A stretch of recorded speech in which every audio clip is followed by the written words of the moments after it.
नमस्कार। इन खबर में आपका स्वागत है। चरमपंथी संगठन हमास और इजराइल में 7 सितंबर से शुरू हुए संघर्ष में अब तक 1000 से अधिक लोगों की जानें जा चुकी है।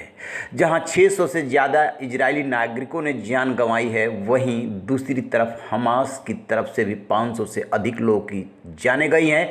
हजारों लोग घायल हैं और ये संघर्ष बढ़ता जा रहा है। इसमें 4 से 5 अमेरिकी नागरिकों की भी जान गई है, जिसको लेकर के अमेरिका बहुत सख्त दिख रहा है। इजराइल में हमास के इतने भयंकर हमले को उसकी खुफिया तंत्र की बड़ी विफलता के रूप में देखा जा रहा है।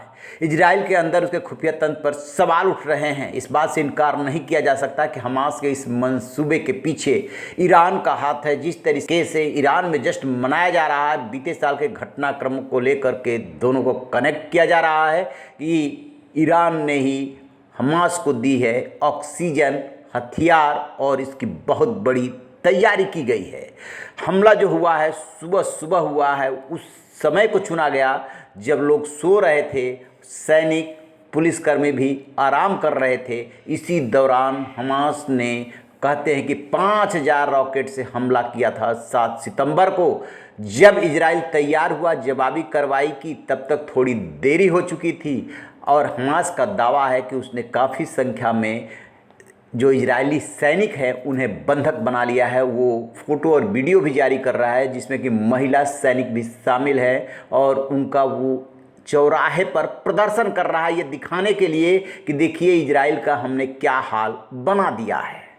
सबसे बड़ी बात यह है कि इजराइल के लिए चुनौती सिर्फ हमास के आतंकी नहीं, बल्कि उसकी सीमा से लगे अन्य देश भी है। लेबनान के हिजबुल्लाह समूह ने इस हमले का फ़ायदा उठाना शुरू कर दिया है। इजराइल को आशंका है कि लेबनान के अलावा जॉर्डन, ईरान, सीरिया और मिस्र भी उसके खिलाफ रणनीति बना सकते हैं।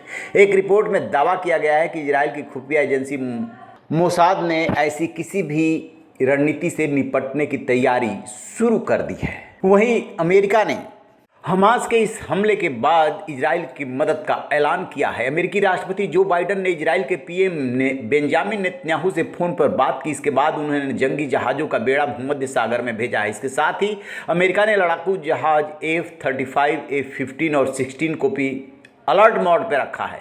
अमेरिका की इस मदद के बाद माना जा रहा है कि हमास का काम जल्दी ही तमाम होगा, लेकिन जिस तरीके से हमास की तैयारी है उससे लगता नहीं कि संघर्ष बहुत जल्दी खत्म होगा।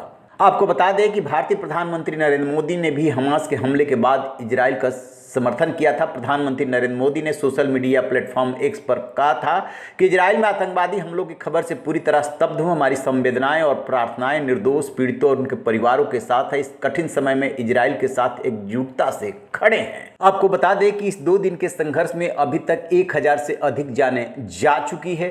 हमास की तैयारी इतनी ज़बरदस्त है कि खुद इजराइल समझ नहीं पा रहा है कि आखिरकार इतनी बड़ी तैयारी होती रही और उसे पता कैसे नहीं चला। अब जब वो जवाबी कार्रवाई कर रहा है तो उसमें भी उसे प्रतिकार का सामना करना पड़ रहा है। देखने वाली बात यह है कि जो इजराइल अपने आक्रामक नीति से अरब देशों से अकेले संघर्ष करता रहा है, वो हमास के इस अचानक हमले से कैसे निपटता है, इस पर हमारी नज़र रहेगी। जैसे ही डिटेल मिलेगा आपसे साझा करेंगे। रहिए बेखबर, देखते रहिए इन खबर। Thank you.